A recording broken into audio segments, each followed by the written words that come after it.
Mr. Gager, it's that time. How are you?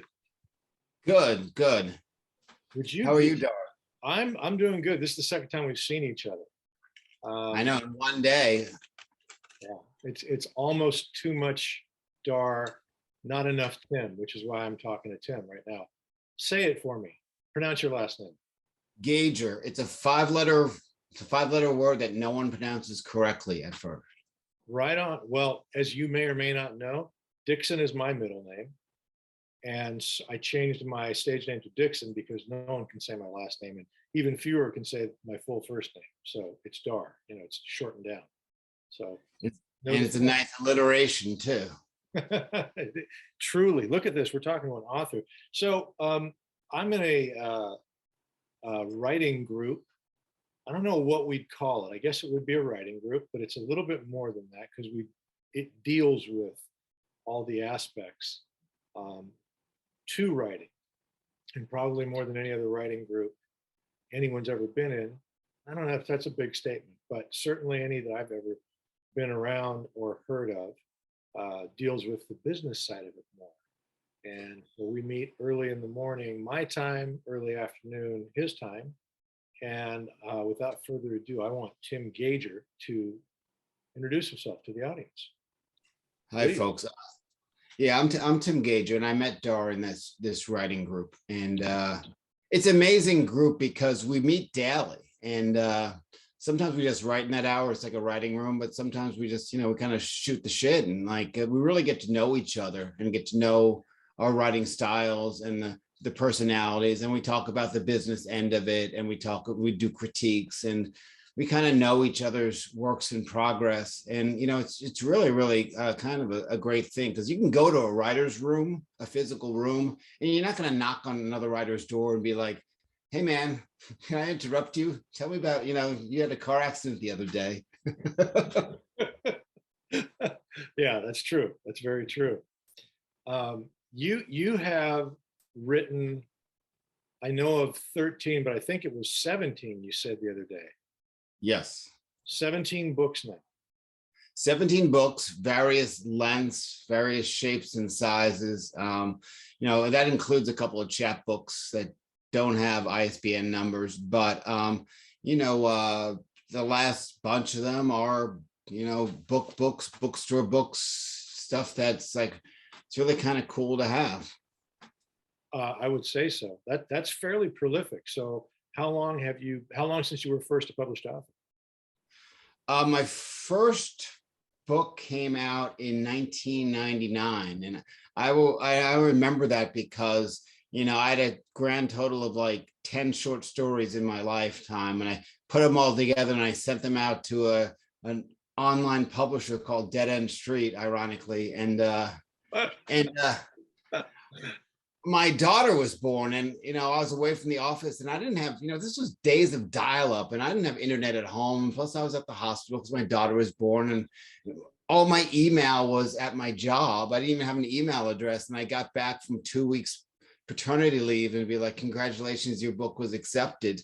And so like, who knows, like if I was rejected for that book, who knows, if I would have kept going or not. Wow. So your daughter was born and you were accepted within a few days span. Yes. Same day span.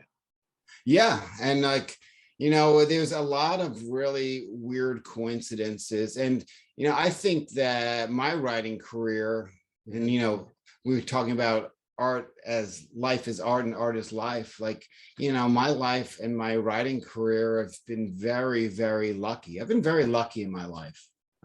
In terms of things like that, and just very grateful for that. That's a great attitude to have. So you had two births that day, the birth of your daughter. What's her name, by the way? Caroline. Caroline. So the birth of Caroline and the birth of your first, acceptance. What was the first one called?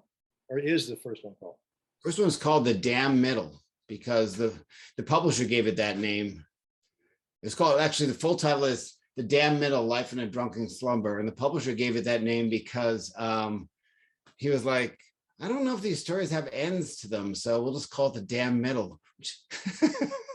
It's just, I mean, what publisher is self-degrading like that? The one of the guy who runs Dead End Street. Yeah, they're from Washington State, and I met all the, believe it or not, I met like all of the Dead End Street authors. And I don't think that I don't think the publisher exists anymore.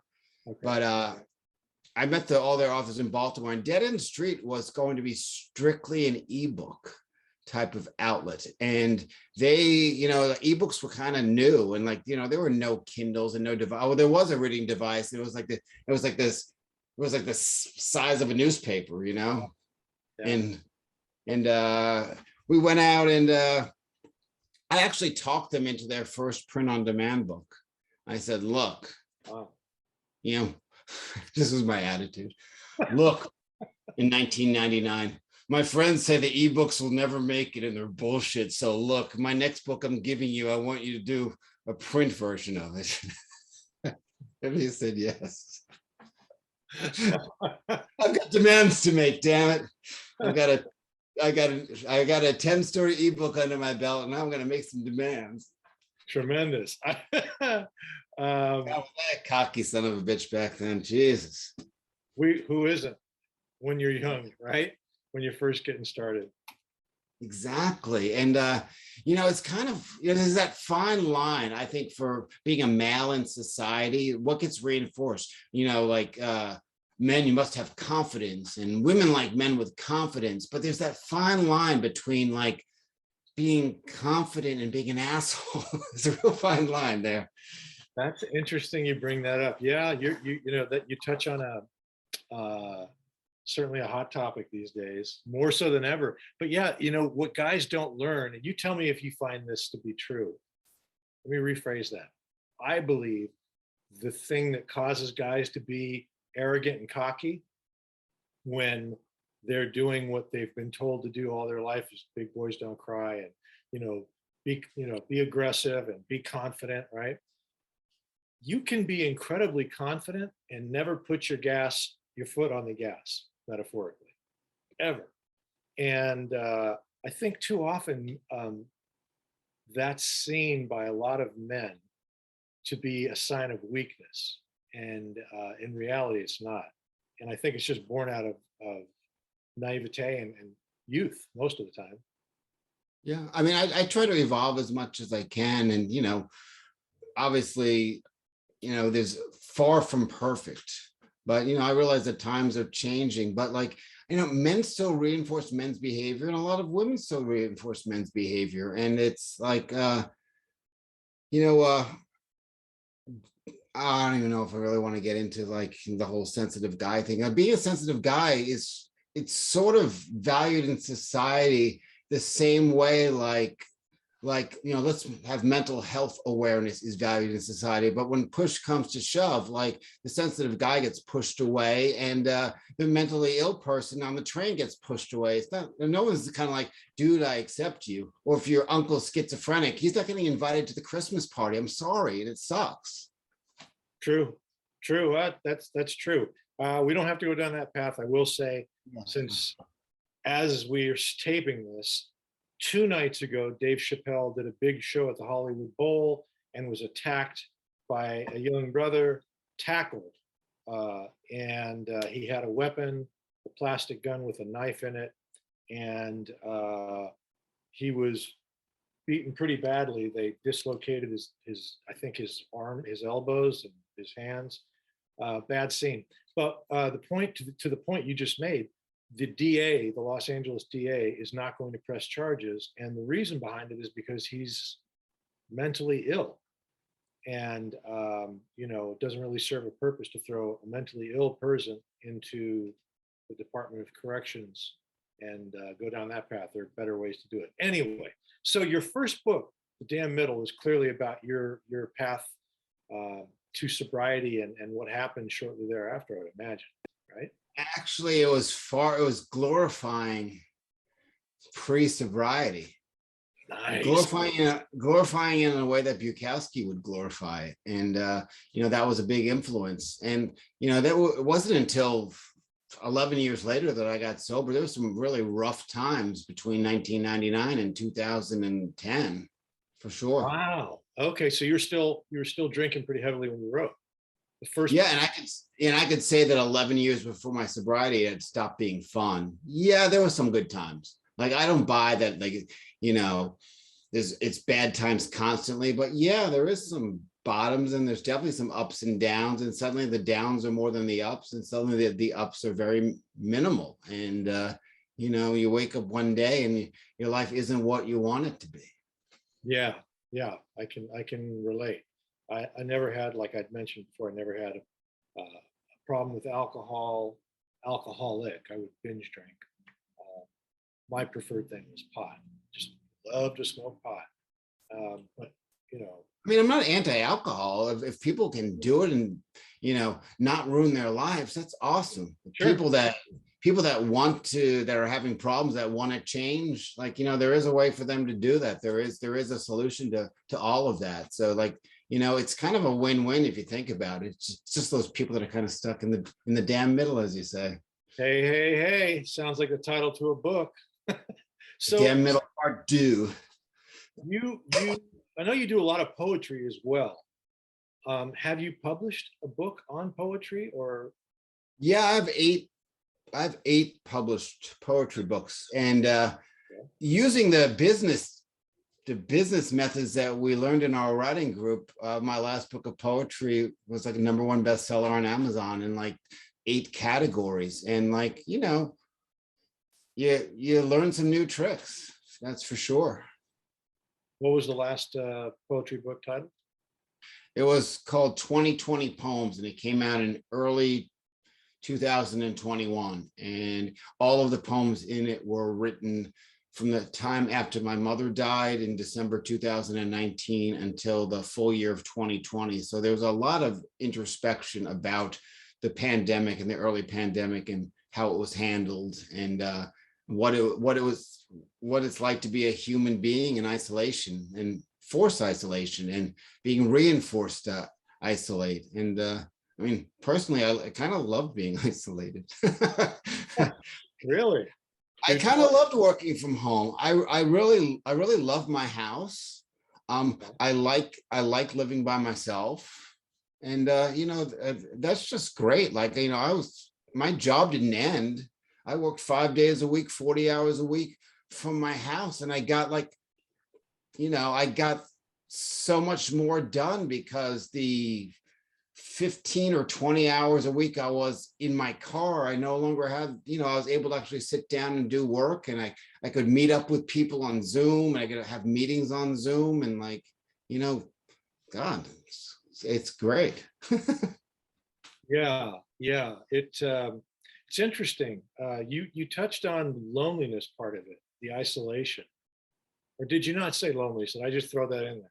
There is some loneliness and isolation, but, you know, I'm lucky that I mean, I wasn't alone 24/7. I had some really good people that, you know, were very safe, you know, and, you know, I had a schedule of visits with, you know, a woman I'm seeing like on Wednesdays and Saturdays, and it, you know, breaks up the week. You know, I'm a real schedule freak. So like having days and times, you know, time flies when you have a routine, that's for sure.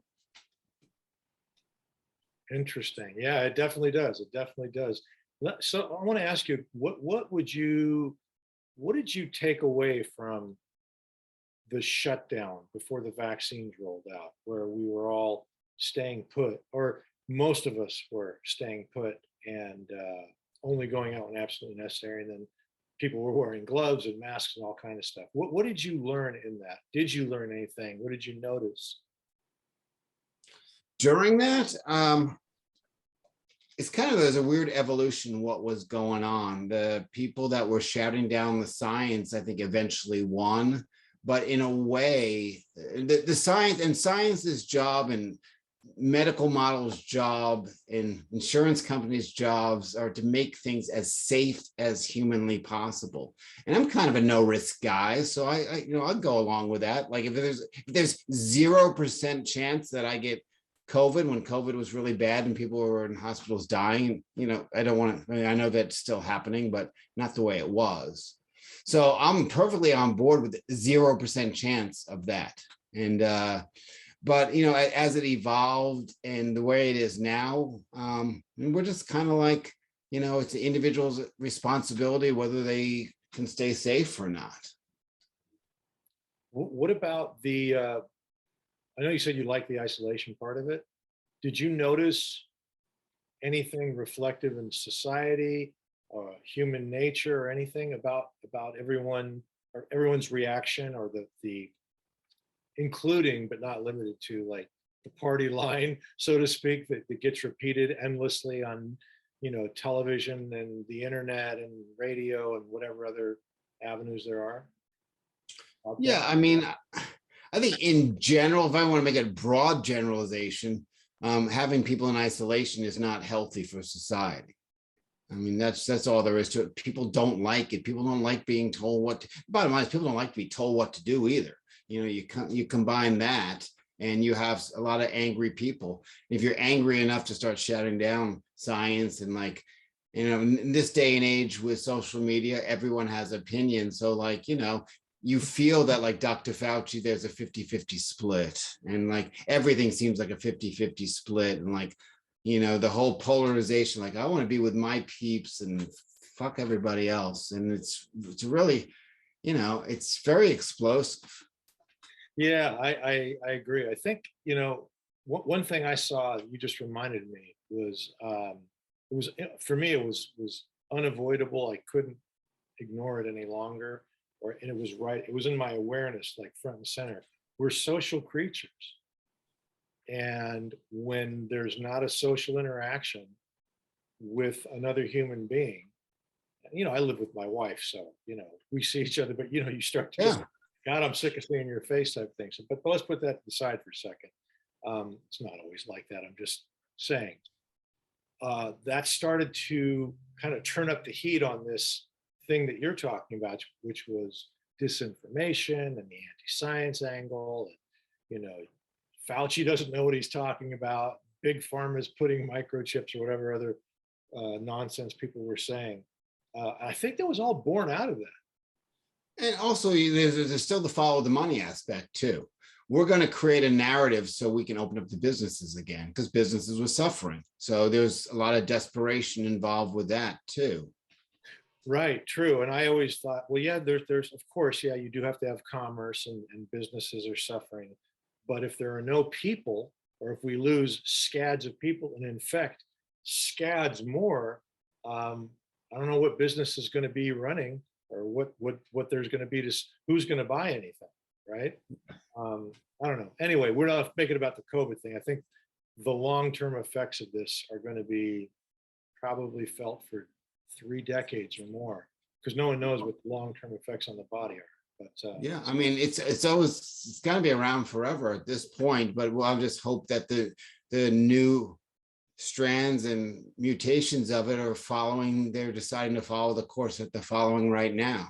I mean, that's yeah. I think we can learn from that. Well, we hope so. Yeah, we can learn from that. I just hope if we want to. Yeah, well, yeah, exactly right. People, we were talking about in this writing group, you can help people with your message, or you can help people with your book or whatever. Ultimately, you can't help anyone who doesn't want to be helped, who doesn't want to help themselves. So, yeah. So, your books, 17? Yes. It's a lot of books. Yeah, I had this period that I was writing every day obsessively, and I had a backlog of things that I just could kind of throw together. So at one point I had like 5 manuscripts ready to be published. And Okay.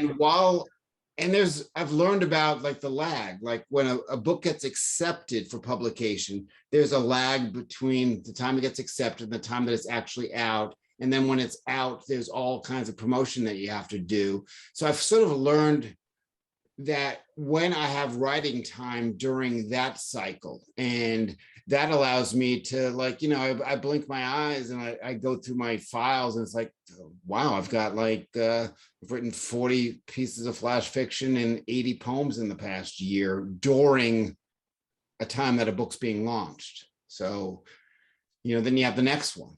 So it's kind of interesting how the cycle goes. Now for new writers, I think it's just, you know, you got to get through it the first time so you know what the cycle is for the second time, because it's shocking. Because like you finish your manuscript as a new writer, and this, I'm just talking from my point of view, you think you're done.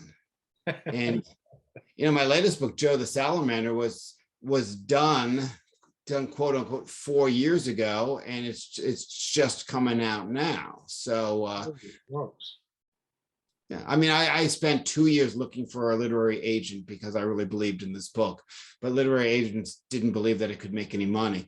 So I decided to submit it to some small presses. I had this wonderful small press called Big Table, and Big Table did my 4 previous books, and she's just a really strong believer in my work. And Robin Stratton, who runs it, says, you know, whatever you have, we will publish.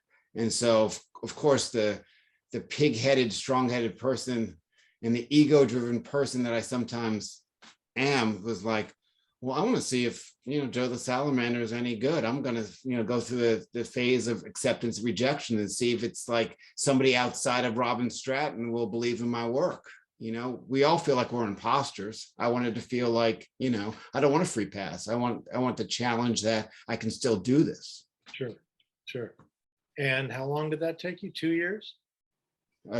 Yes, it was 2 years before you were picked up. I mean, excuse me.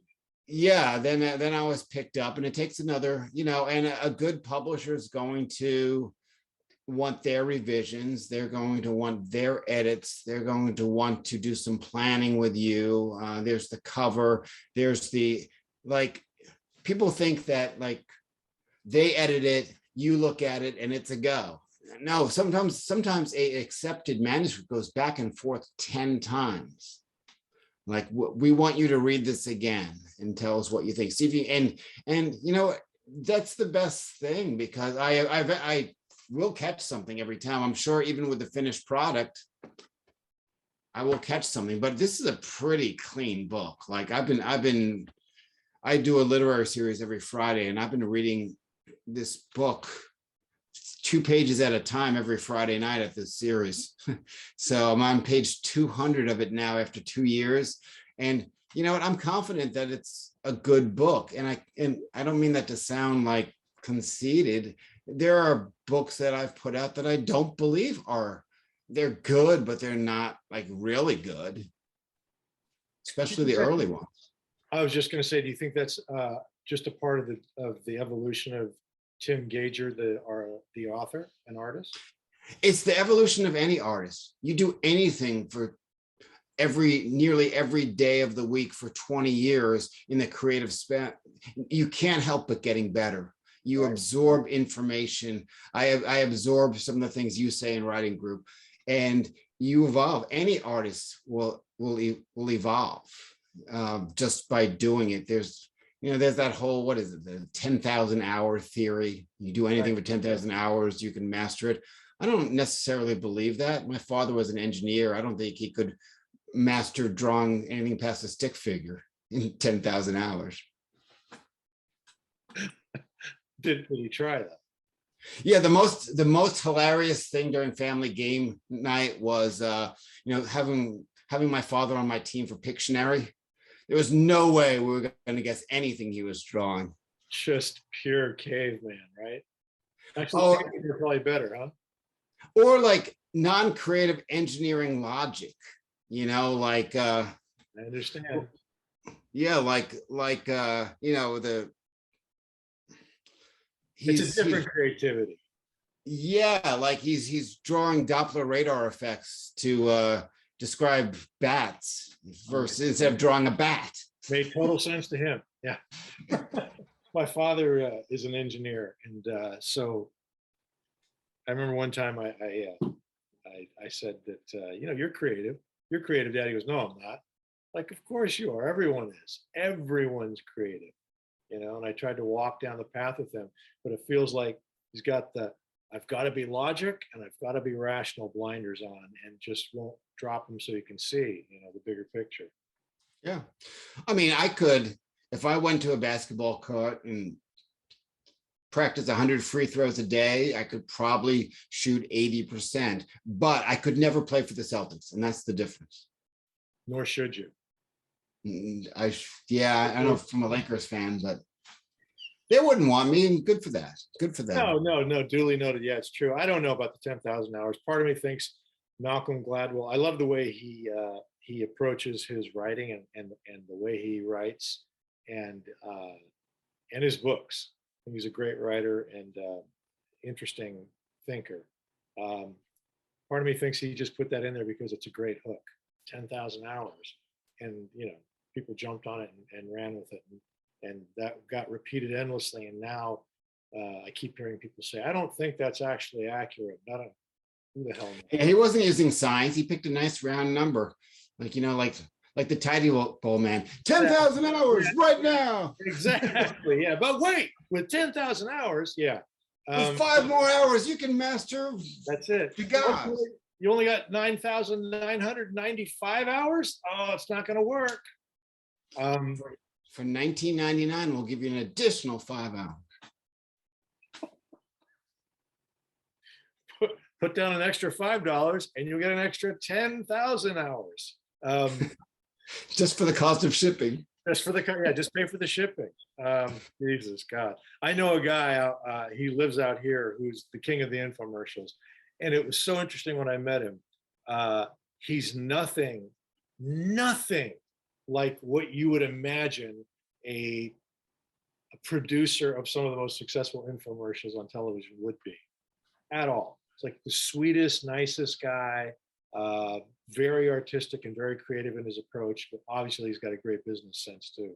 But anyway, you seem like you've got a real, I know you're regimented. I can hear that in between the lines. And you did say you like to stick to schedules. Were you always that way? Did you always have that discipline, not just towards writing, but towards the rest of your life? Yes and no. I don't think I recognized it. I just sort of recognized my anxiety when things were off kilter a bit.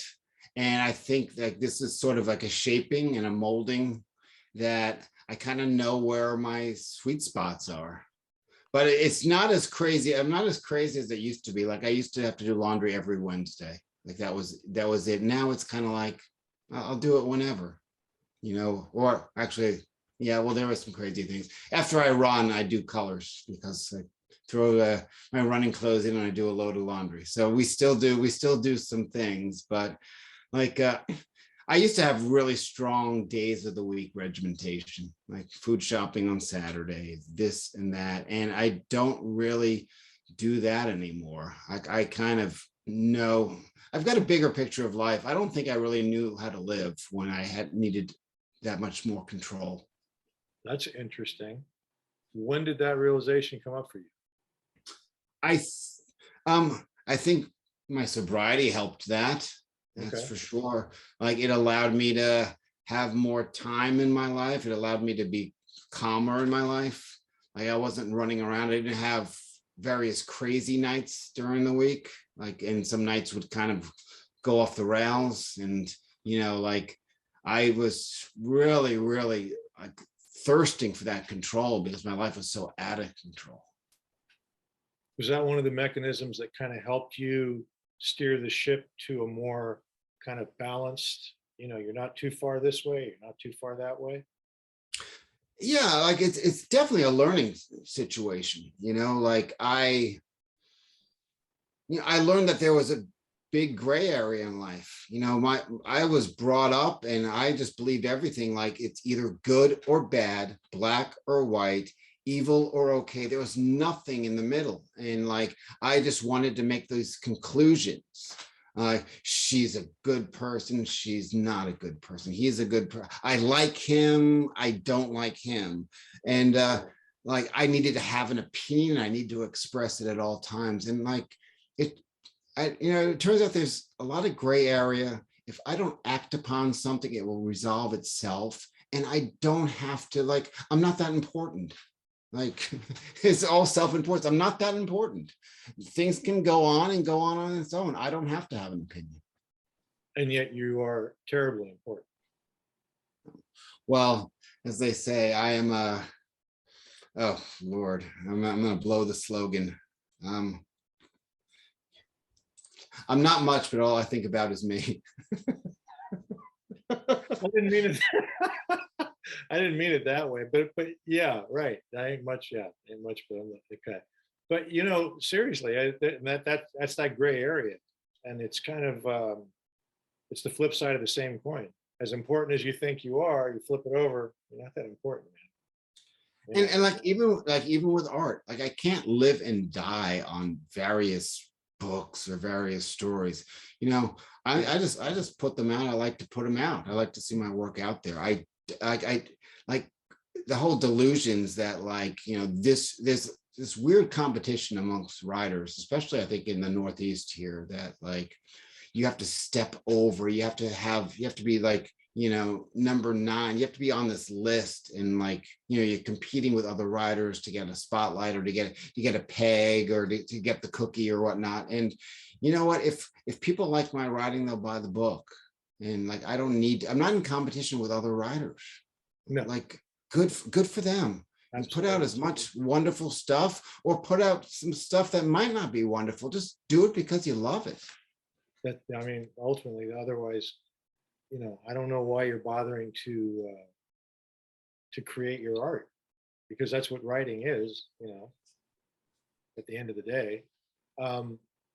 So it's interesting. You were talking about, I don't mean to belabor this, but it sounded like you were almost a little bit obsessive, like, you know, Wednesday's laundry day, Saturday's shopping day, you said, and then you just kind of, as you had more time and you were more in sober and more into sobriety, you realized all of that was born out of anxiousness. And it's not necessary that I have to do it on Wednesday and I have to do this on Saturday. There's wiggle room. Yeah, I mean, I think people that are not in control over various things, whether it's alcohol or addictions, or like say the death of a loved one, really reach for control at those points in other areas of their life. Yeah. Well, yeah, we could talk about that forever. That's true. Yeah. So many things going through my mind with what you're saying. So let's just jump to Joe the Salamander. Now you've put it up briefly and taken it away. Hold it up. I'm going to include it along with this, the cover. It's a really interesting cover, and I know what the book's about now, because you've got the salamander on there, and then it's a puzzle with 2 puzzle pieces missing, but there's no picture. It's all the same color except for the base underneath is darker blue. How? Okay. And there's also a little Superman shadow up here, which you really didn't catch the first time. Totally missed that. Okay. I see, my eye was so drawn to the puzzles and the salamander, I missed that. I just, well, there's a shadow without investigating it. I mean, puzzles and puzzle pieces are sort of the universal symbol for autism and spectrum disorder. Even the magnetic ribbons that say like that are like for autism, their ribbon, like various ribbons for various causes, are in different colors, and the autism one is colored puzzle pieces in the ribbon. And that's what the book's about. Well, the main character, the protagonist, is on the spectrum disorder, but at no point in the book do I use the word spectrum disorder, autism, anything. I just present Joe as Joe. Interesting. All right. That sounds like it was a conscious choice on your part. Well, labels, I think labels can be really destructive, whether it's treating people badly, but even in general, like, you know, you have group thought, or you're grouping people together, and suddenly it becomes this homogenous group that everyone is viewed the same way. And, you know, I try to avoid that. Interesting thing though, like sometimes it can get ridiculous. I work for Department of Developmental Services in Massachusetts. That's my regular job.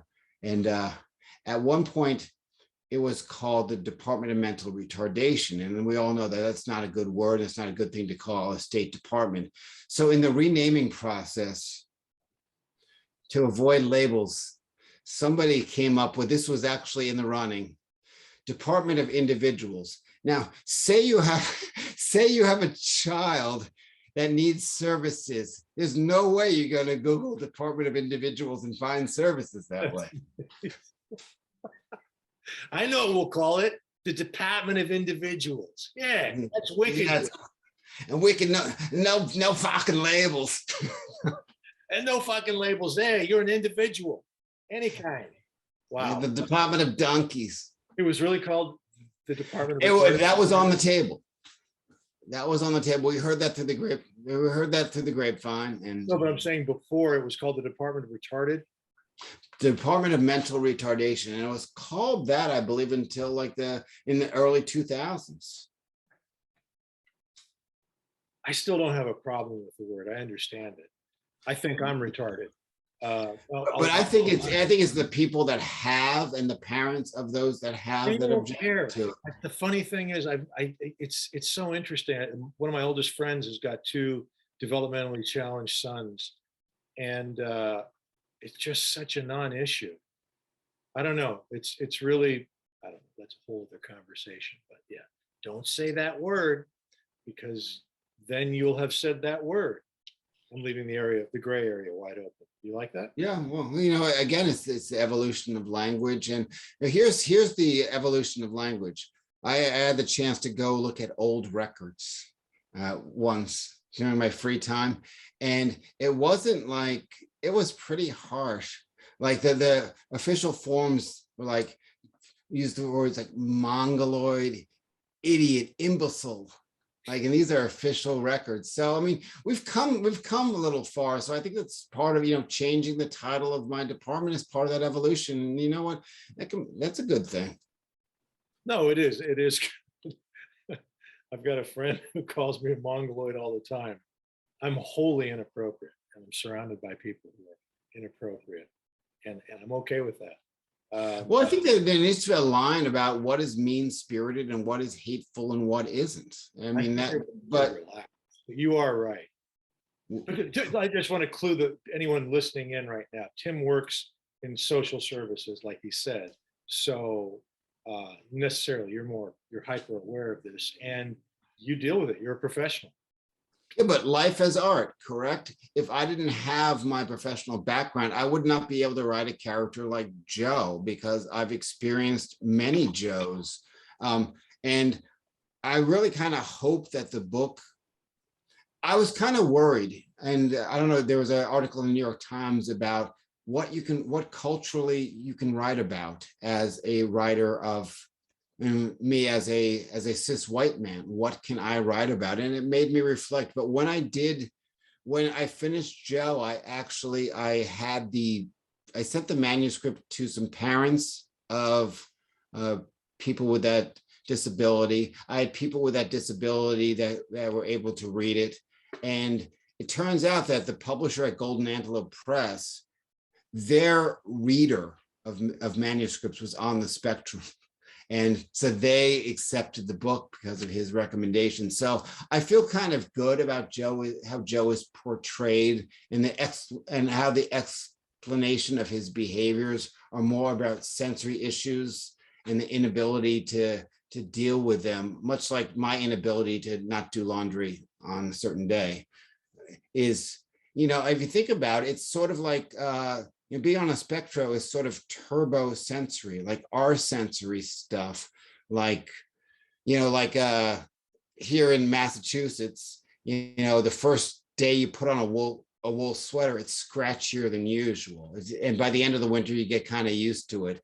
Now, if you've got a spectrum disorder that you have sensory issues, it's like a million pinpricks going into you. It actually causes physical pain. And if you're unable to communicate it, you might take the sweater, rip it off in the car and throw it out the window, and no one understands that behavior. But I think we've become a more educated society on things like that. Well, I don't know. I like to hope that we have been, and I see so many signs, and especially we started talking about the pandemic a long time ago, during the beginning of the lockdown, that there are just a lot of very not don't know how to put it the right way. I would say well-educated people, and then there's not that desire to keep learning is not, it's not within everyone. So Yeah, I hope so. there are two stories that really shine the light on this. There's one, and you can Google this on YouTube. It's John Stossel's, and he did this story about this girl, Carly, and Carly was known as severe, and she would flop on the ground. She was unable to speak. She would make noise. She would slap herself. And then one day, Carly walked past she didn't really, I don't know if she went to school or not, but she walked past the parents' laptop and started typing. And like the typing took a long time, but she was able to type without help. It wasn't hand over hand, saying, I want to be like everyone else. I want to go to the prom. I want to do things, but I can't. I want to have friends, but I can't. It's just the way I am. And like stuff like that is mind blowing. So, I would recommend that everyone go and watch that YouTube if you want to kind of understand people with that handicap. The other one is the famous Hoyts from the Boston Marathon. Now, Dick Hoyt pushed his son who had muscular dystrophy. Was it muscular dystrophy, I think, or was it cerebral palsy? If I got it, cerebral palsy. Cerebral palsy, yes. So excuse me for that. But the son ended up getting a college degree, but before that happened, he went to I think it was in Children's Hospital. They developed this communication system that he was able to speak using a machine or moving his eyes. And, the therapist called the parents, called the Hoyts, and they were like, your son has something to say to you. And they were like, they were thrilled. They were like, what's he, after like 14 years, what's he going to say? Is his first words that's going to be like, I love you, mom, I love you, dad. And then they raced over to see what he was going to type to his father. And what he typed to his father was, go Bruins. And that meant much more to his dad, because his dad used to park him in front of the TV set to watch the Bruins with him. And so what the father understood from that was, he's reaching out to me in what I can understand, like about our relationship, like how he appreciates the relationship. And, he was, blown away. Like my son has these abilities, and he's able to communicate, and he has feelings, and he's like everybody else in a lot of ways. And so that's kind of what I tried to do with Joe and Joe the Salamander. He acts differently, but he ends up forming some really good lifelong relationships, and he ends up being able to live independently. But he has to walk to Albertsons Market in Phoenix at like 3 a.m. because he doesn't have to deal with people then. There's a lot less people there. But he does say there's a lot of, in the book is told a lot of it in Joe's point of view. He does say that there's a lot of dangerous meth heads at that time at the Albertsons. So he tries to avoid them whenever possible. That in the book? Amazing. Yeah. Was the decision to write that book born out of your day job, so to speak? Two of my novels were, yes, but two of my, to answer the question, yes, two of my novels came from short stories. So Joe the Salamander was like a 800-word short story that I developed into a longer piece of work. And I instead of a section which is near the very end of the book, which is the short story that fits into the book, I was able to go back to his birth and take him through his lifetime. And Joe only says the word yes to everyone in the world because he's determined that it's the most agreeable world that won't cause any conflict. But he's able to speak to his mother because he has this inherent trust in his mom. And it creates a scenario that no one believes the mom. I'm like, no, he doesn't. I'm like, yeah, he really talks to me. And they're like, okay, Millie, sure.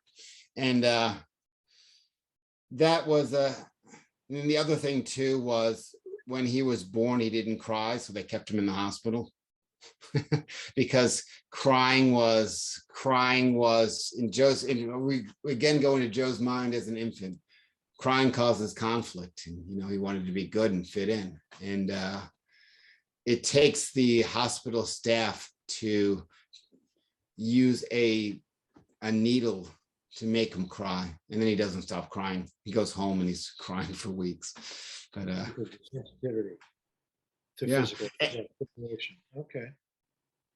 So it was a lot of fun writing Joe, and through his years. I can hear it and I can see it. Yeah.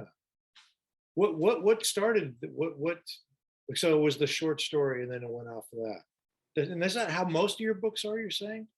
Start out of short stories? Yeah, most of my the Thursday Appointments of Bill Sloan started out as a flash fiction piece of 130 words, and it developed into a 80,000 word novel. For those of us who don't know what flash fiction is. Flash fiction is, it depends on who's talking about it. It's any short story or narrative story that's, some people say less than, I think the standard is less than 1,000 words. Some say it's less than 500 words. And of course, there's microfiction of less than 100 words. But flash fiction is an interesting genre to write because you can make it like a condensed short story using classic short story form, or you can make it having this conflict slope like this and just end it, drop it off, or you can make it like Baudelaire did. You can make it like a narrative poem that can be a poem, can be a story. So it's kind of, it leads the way to a lot of creativity. Interesting. And I don't think any other form has that flexibility. I mean, yes, poetry. You can write poetry in various forms, but I mean, in my mind, it's still kind of a poem. Like, I think flash fiction can be a poem, can be a classical short story. It can be almost anything you want it to be. Yeah, I would agree. So I didn't know what it was. I didn't realize there was a name for it. Okay. And well, it's from the Chinese smoke longs, because in early China, they would write these short stories and they would call smoke longs because you could go out and have a cigarette and read an entire story. So they were called, that's the Genesis. Yes. And I think it's kind of evolved in popularity in the past 20 years because people have short attention spans. And it's great to read stuff like that, and also short attention spans, that it's good to write things like that. I'm going to use the short attention span to segue into your new book that you're currently writing, which you jokingly said may not be finished for a decade. And the reason he says that is because he's writing about. I'm writing about going to 52 different churches or spiritual places in 52 weeks. And I have to be retired to do that travel, because I'm going to hit a service, hit a troop, hit a tent somewhere in the South, and then have a week to travel to the next one and write about the experience there, which would include some interviews and weaving some memoirs into that. So if I'm sort of writing the memoirish pieces now because I can, but the travel part's going to take a while. And, it's 52 churches. It's a full year of pretty much traveling. And it's going to be it's going to be an interesting journey. So you're writing memoirs. What do you mean when you're writing a memoir? So traveling to these churches and other spiritual places. I'm weaving it in to kind of make it a narrative flow. So it's not strictly like this textbook or philosophy book. It's going to be, for example, in my lifetime, I was a rock musician. I worship sex, drugs, and rock and roll. So there's sections on that in terms of like worshiping evil things, so to speak. I had a near-death experience in my life. So, which religious denominations believe in that type of situation. And I'll use that section after the section on that church or that spiritual group. What's the what was the motivation, the genesis, the impetus to write this book? And what is the book about? Because it sounds, you say 52 different, you're saying churches and spiritual places, um, which kind of leaves it wide open. But then you're Um, throwing in these memoirs as a narrative to kind of break it up, which is just good storytelling. yeah, and of course, 52 churches is kind of like 10,000 hours because it's a nice round number. It's a full year, and the genesis was when I was in my early 20s, a very good friend of mine who was a drummer of a touring band I was in, he killed himself. And I had this, this young existential crisis, like, what is the meaning of life? Why are we here? Why are people that unhappy? Why are people that are hurt do something that hurts all these people? And I needed to get this spiritual grounding because, like, what's out there? What do people really believe? What do people find comfort in? Because I needed to be comforted. And I was like, I don't know what's out there. I'm going to go out and visit 52 churches, 52 different churches around the Boston area, all different denominations. And no book is before I wrote a lick, and no book that wasn't for a book. It just was something that I wanted to do. Well, I never really made it. I started feeling a little better about life like a couple months into it. And, but when every time I described that whole beginning of this, people would be like, they'd make a great book. I would read that book. I would buy that book. Well, so I guess, peer pressure. I'm going to write that book because I think it's a good idea. I think it's interesting, but I have definitely more of a mature outlook. I'm not looking to do it to feel comforted. I'm looking to do it to see what are the real similarities and the real differences in various services and various dogma. And obviously, I won't be able to conclude that in the span of a week between services, but I think, you get the general idea that, good versus evil and love over despair, and, give back and worship something that's higher than you because, you need something higher than yourself. And, I think there's going to be a lot of similarities, and even like, the various arms of, Catholicism is like, if you go to different services, like you think that they're all different, like I'm a Roman Catholic and this is my church. But if you actually took time to go to a different church, go to a Lutheran church, the services are remarkably similar in the same order and the same kind of music, unless you go to years ago when I went to the Baptist church in Dorchester, man, they had the whole rock and funk band and the drums and that was amazing. I was like, I love this, like, wow, where was this when I was a kid? I would choose this. I love music. I would choose this. Yeah, it's mind blowing when you go to a church and or never seen it in a mosque, nor would you see it in a mosque. Certainly never saw it at a temple or a synagogue. But yeah, churches. And my sister out in LA took me to this church. It had really kind of cool music. And they also had, they had this social media stuff going on your phone so you could follow and you could actually enhance the service. And I was like, this is really, really cool. Don't ask me what denomination it was or the name of the church, but like I really enjoyed the music, and it just felt that people were happy. yeah, yeah. I mean, it's so much I could talk about with you about this. I don't want to. Well, let's get into it. Shit. Um,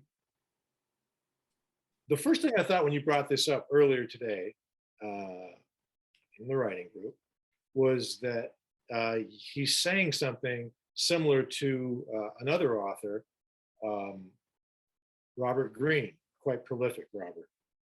Yes. He's always wanted to write this book about the sublime. And necessarily that is it's a big topic.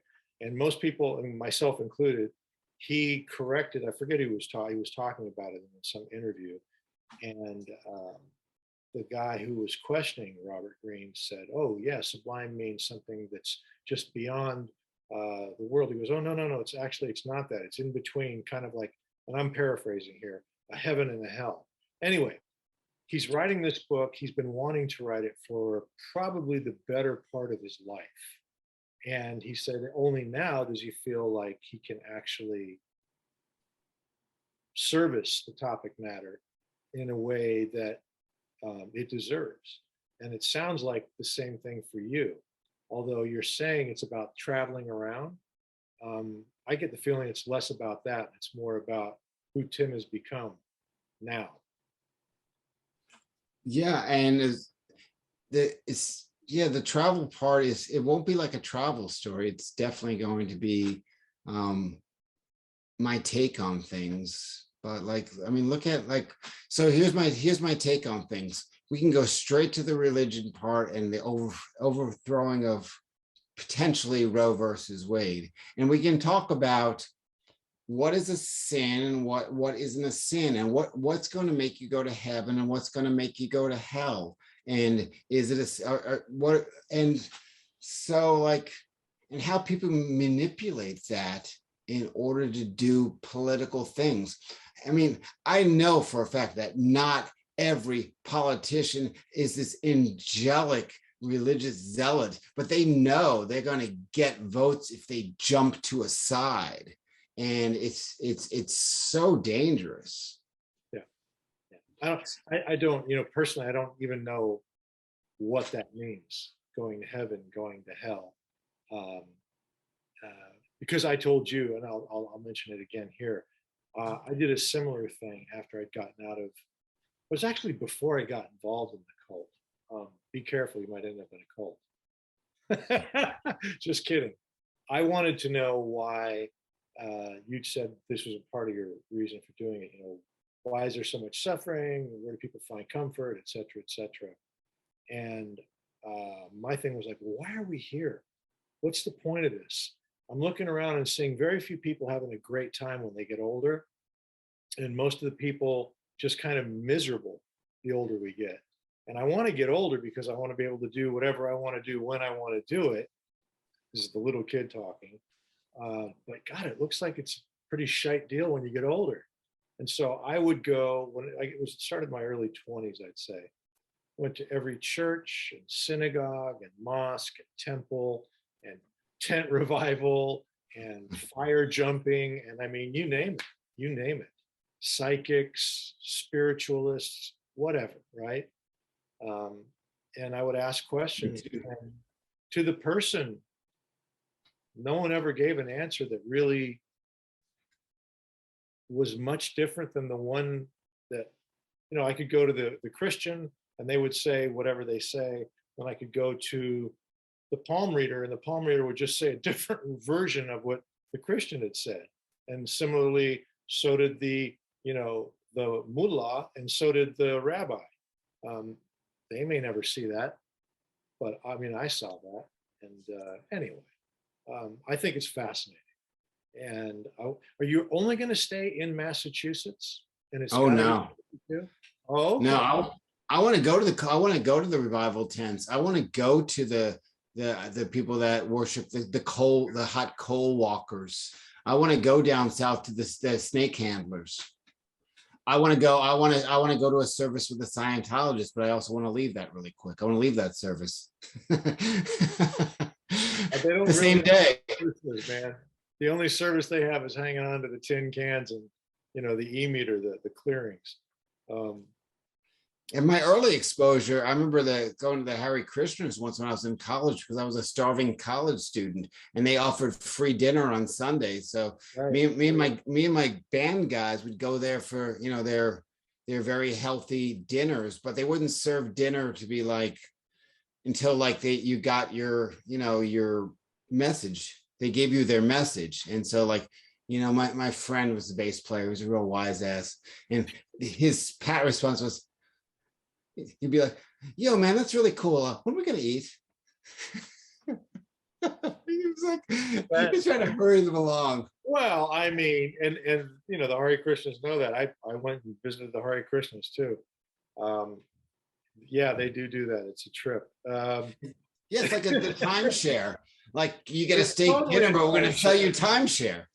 So interesting you say that. No disparagement to anyone and their religious beliefs, but Exactly.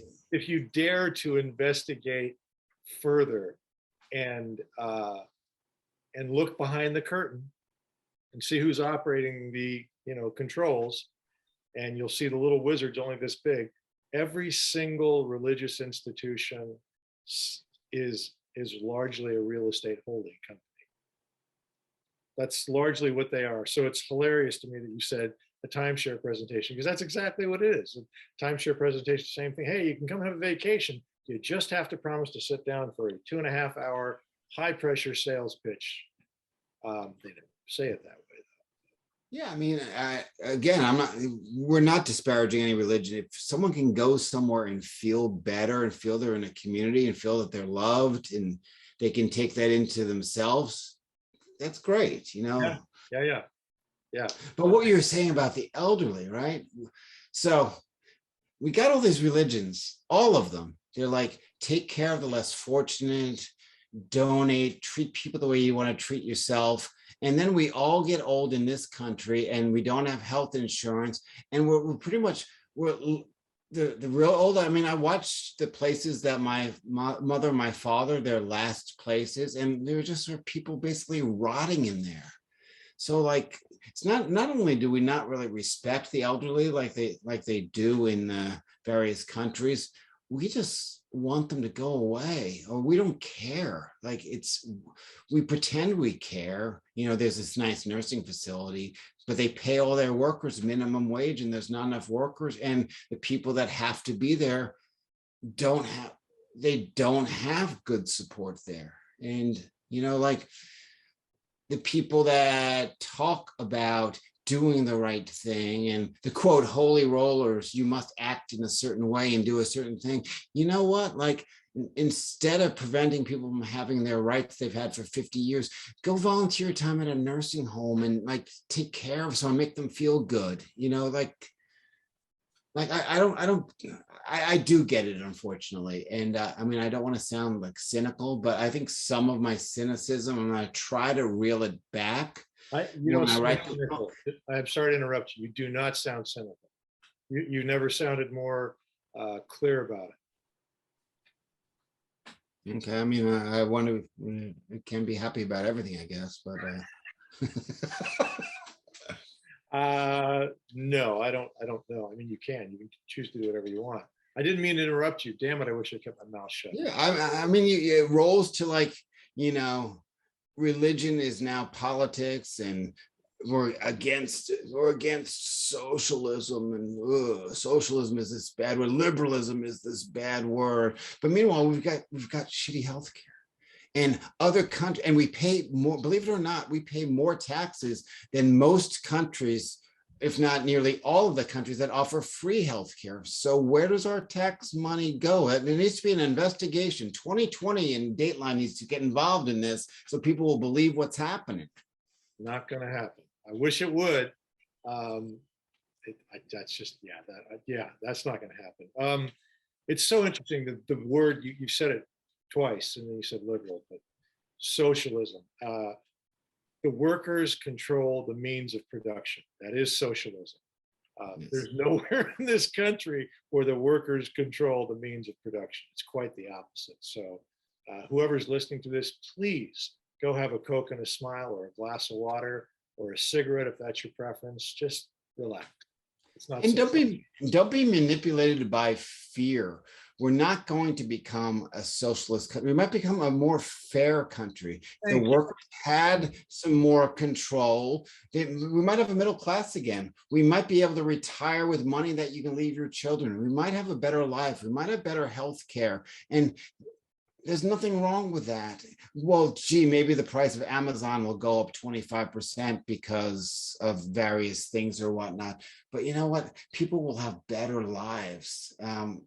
and I'm sorry if you disagree. I understand the disagreement, but like we already have semi-socialism anyway. We have weak socialism. We have police, fire, roads, but we don't have healthcare, and it's weak because it is what it is. And we can do, as a great country, we can do so much better for our people. Well said. Those aren't socialists. Those are social services. Yep. Yeah, but they get misconstrued and lumped in because that's what the Republican Party says it is. It's not. They know. Yeah, the narrative, they're going to take all of your hardworking middle class money and give it to the guy that's just going to buy heroin and potato chips. Like, that's the narrative, and people believe that. Like, the thing is, these billionaires, the people that have the biggest, that they preach to, that have the biggest fear, are the ones that would benefit the most. Not because they're getting things necessarily for free without working for them. They have good health care, and their spouses and their children and their fathers and their grandfathers can all live healthier and not suffer. It's a few years ago, I did a big ad campaign for this company in Norway. And so, the crew was there were a lot of Norwegians on the crew. We shot it in Miami. Listening to these people, these Norwegians, we were there for a week. It was so eye-opening. They're better educated across the board. They don't have financial insecurity. They don't have food insecurity. They don't have healthcare insecurity, and they don't have what's the proper word for the roof over your head insecurity, shelter, and they pay a little bit more in taxes, and that's a whole other conversation. But generally speaking, it's a slightly higher tax rate. But my God, just talking to these folks who grew up under that kind of a government and those kind of social systems in place and education systems in place and healthcare in place, wow, it was so eye-opening. And they have one of the happiest, I think it was voted like in the top 3 happiest places in the world. It's like that's a very profound statement. Yeah.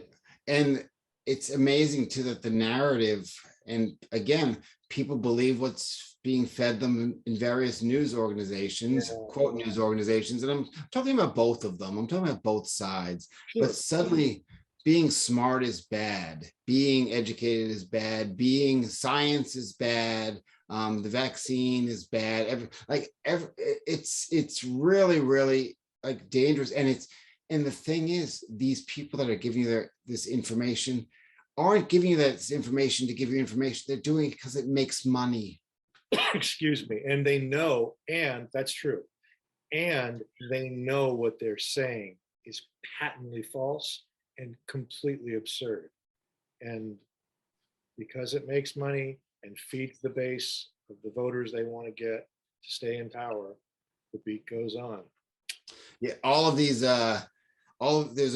I won't name, but there's this news organization on TV that is pretty much anti-vaccine, and they went to the press, the big press, national press. What's the House Correspondents' Dinner. Yes, and you have to be double vaccinated, and every single reporter from that news organization that was against the vaccine got in because they're double vaccinated. Like, hello. And every single one of them. That's right. They're sitting on TV on their individual stations, which will go unnamed, claiming otherwise and reporting otherwise. Yeah. Because they don't care if people die as long as they have their viewership. I know. Well, yeah, that it certainly seems that way, right? Right, Tim? It certainly seems that way. Yeah, I mean, I think we can do better, and I think we can do better with our information. I like what you said. We can do better, and this country is quite remarkable. Having been born in Iran, coming here when I was 2 for the first time, and then going back for 3 years from 12 to 15. And the only reason we left was because there was this little thing called the revolution. that gave me and gives me a perspective that I think far too many Americans don't have. And this country's a pretty damned amazing place. And this experiment that we're having here called the United States of America, and this thing called democracy, it's an experiment, you know, never really been successfully run for very long ever. And it's getting tested right now. And I hope that it comes out of this very tumultuous, I don't even know what to call it, tumbling, not a spin cycle. Maybe it is a spin cycle. Stronger than it was before, better than it was before, more inclusive than it was before, and more empathetic than it was before. Because this is pretty remarkable, man. You know, to be able to speak like this, exchange ideas like this, and speak out against the powers that be, et cetera, to talk about, you know, Joe, who's on the spectrum, and you write about in this book, and introduce those ideas. That doesn't happen in a lot of countries, So. And we have to continue to be progressive, fight against banned books, fight against things that make our country great, that have always made our country great. Absolutely. You know what? What a perfect place to end it. Yeah, I agree. Well said, Tim. It's been such a pleasure, man. I thank you for doing this. I really do. I really appreciate you asking me to be on the cast here, and it's wonderful talking to you. Thank you. Likewise. And we're going to have to do it again, because I want to dive deeper into what happens as you start to travel and do this. One last thing. I know I said we're going to end it. I'm going to throw this out there, and this is on tape, on video, whatever the hell it is recorded. Okay. I think you might consider crowdfunding this idea, so that you are afforded the ability to travel and cover your costs and take care of yourself comfortably for however long it takes to do these 52 stops. Well, maybe I could ask for a special collection during the services. I'll have my own basket at the church. Now you're talking. You could go to each individual place that you go to and say, hey, look, man, this is part of the thing here. I'd like everybody to tithe to this, and I'll write about you favorably. And if you don't, I won't write about you favorably. And the other thing too, I mean, the book can be flexible. It could be 43 churches, because I'm writing this after I retire. If I don't make it, like church 43 will be my funeral service. So we can kind of leave it hanging in the air there. Okay. What really happened? Okay, I was going to say, you know, Robert Greene, I bring it up again. Robert, you don't owe me anything for these, for the name drop of the books. When he wrote his first book, The 48 Laws of Power, I think he had in the beginning like 78 or 75, and that got whittled down necessarily to 48. It's just an arbitrary number. And I was thinking the same thing when you said 52. Yeah. Well, I also want to find me a scientist that believes that we go absolutely nowhere, that this is it. And I would love to have that person in the book too. I've never met, I know a lot of them, and I've never met one who taught. They don't even like to go down that path. The ones that I've met, know, and spoken with. Yeah, exactly. Yeah. Anyway, Tim, thank you again. This was great, and I really do want to hear more about the book. Do you know what the book's going to be called? Any idea? I think it's going to be called 52 Churches, with a subtitle to be named later. Sweet. Tim, let's do it again. I would love to. Thank you. Thanks, Tim.